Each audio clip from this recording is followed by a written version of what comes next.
Telugu news. సార్వత్రిక ఎన్నికల సమరంలో 6వ దశ పోలింగ్ కు రంగం సిద్ధమైంది. 6వ దశ ఎన్నికల ప్రచారానికి గురువారం సాయంత్రంతో తెరపడింది. ఈ 6వ దశ ఎన్నికలలో 6 రాష్ట్రాలు, 2 కేంద్రపాలిత ప్రాంతాల పరిధిలోని 58 లోక్సభ స్థానాలకు ఈ నెల 25 శనివారం పోలింగ్ జరగనుంది. నరేంద్ర మోడీ, కాంగ్రెస్ అగ్రనేత రాహుల్ గాంధీ చివరి రోజు గురువారం ముమ్మరంగా ప్రచారం నిర్వహించారు. ఢిల్లీ, హర్యానా రాష్ట్రాలలోని అన్ని స్థానాలను ఈ దశలో ఓటింగ్ జరుగుతుంది. మొత్తం 58 స్థానాలకు గాను 6వ దశ ఎన్నికలు జరగనున్నాయి. ఏ రాష్ట్రంలో ఎన్ని స్థానాలకు ఈ ఎన్నికలు జరగనున్నాయో ఒకసారి చూద్దాం. ఉత్తరప్రదేశ్ నుండి 14 లోక్సభ స్థానాలు, హర్యానా రాష్ట్రం నుండి 10 లోక్సభ స్థానాలు, బీహార్ రాష్ట్రం నుండి 8 లోక్సభ స్థానాలు, పశ్చిమ బెంగాల్ రాష్ట్రం నుండి 8 లోక్సభ స్థానాలు, ఢిల్లీ యూటీ నుండి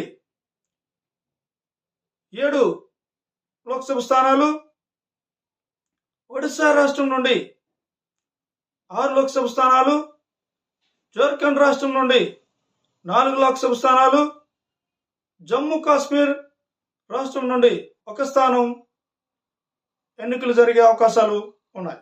ఇంతవరకు 25 రాష్ట్రాలు లేదా కేంద్ర పాలిత ప్రాంతాల్లోని 428 స్థానాలకు గాను ఓట్ల ప్రక్రియ పూర్తి కాగా శనివారంతో ఇది 486 స్థానాలకు చేరుతుంది. 6వ దశ ఎన్నికల ప్రచారం ముగిసినప్పటికీ ఈ ఎన్నికల్లో తన అదృష్టాన్ని పరీక్షించుకున్న ప్రముఖులు ఎవరైనా ఉన్నారంటే వారిని ఒకసారి చూద్దాం. ధర్మేంద్ర ప్రధాన్ సంబల్పూర్ లోక్సభ నియోజకవర్గం నుండి ఒడిశా రాష్ట్రంలో పోటీలో ఉన్నారు.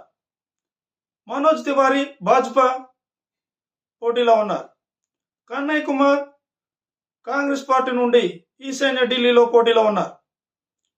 జమ్మూ కాశ్మీర్ రాష్ట్రం నుండి మెహబూబా ముఫ్తీ పీడీపీ పార్టీ నుండి అనంతనాగ్ రాజౌరి లోక్సభ స్థానం నుండి పోటీలో ఉన్నారు.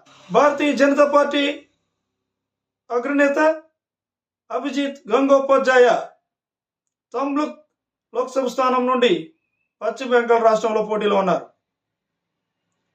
హర్యానా రాష్ట్రంలోని కర్నాల్ నియోజకవర్గంలో మనోహర్ లాల్ ఖట్టర్ పోటీలో ఉన్నారు.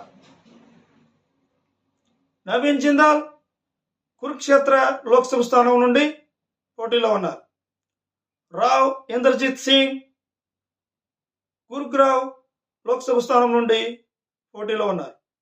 వీళ్ళందరూ తమ అదృష్టాన్ని శనివారం 6వ దశ ఎన్నికలలో పరీక్షించనున్నారు. వీడియో నచ్చినట్లయితే లైక్ చేయండి, కామెంట్ చేయండి, షేర్ చేయండి, అలాగే సబ్స్క్రైబ్స్ కూడా చేయండి. సబ్స్క్రైబ్ చేసినట్లయితే నా వీడియోలన్నీ నోటిఫికేషన్ రూపంలో మీకు వస్తాయి. లైక్ చేసినట్లయితే మా వీడియోని యూట్యూబ్ 10 మందికి చూపిస్తుంది.